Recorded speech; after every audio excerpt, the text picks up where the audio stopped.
শবে কদরের নামাজের নিয়ম হলো অন্য যে কোনো নামাজ যেভাবে পড়েন শবে কদরের নামাজও একইভাবে পড়বেন।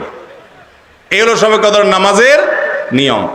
এমন কোনো কথা নাই যে শবে কদরের নামাজে প্রথম রাকাতে সূরা ফাতিহার পর অমুক সূরা এতবার পড়তে হবে, দ্বিতীয় রাকাতে ততবার পড়তে হবে, এরকম কোনো কথা কোরআন হাদিসে, এগুলা মন গড়া বিভিন্ন সিস্টেম, বিভিন্ন পদ্ধতির কথা, বিভিন্ন আপনার বাজারে নামাজ শিক্ষার বই নামে অনেক বই আছে, সব বই না, কিছু কিছু বই আছে, এইসব বইতে শবে কদরের নামাজ এত রাকাত, প্রথম রাকাতের এই নিয়ম, দ্বিতীয় রাকাতের ওই নিয়ম, এরকম বিভিন্ন কথা বলা আছে। এগুলো সব ভিত্তিহীন, মন গড়া, এগুলো কোরআন হাদিসে নাই। কোরআন হাদিসে লাইলাতুল কদরে অন্য রাতের মতো আপনি নামাজ পড়বেন, একটু লম্বা সময় নিয়ে পড়বেন।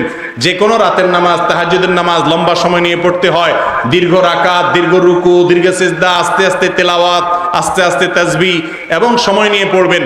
দুই রাকাত করে পড়বেন, যে কোনো সূরা দিয়ে পড়তে পারেন, একবার পড়বেন না দুইবার পড়বেন সূরা ফাতিহার পরে সূরা, এটা আপনার ব্যাপার, কোনো সূরা নির্ধারিত না।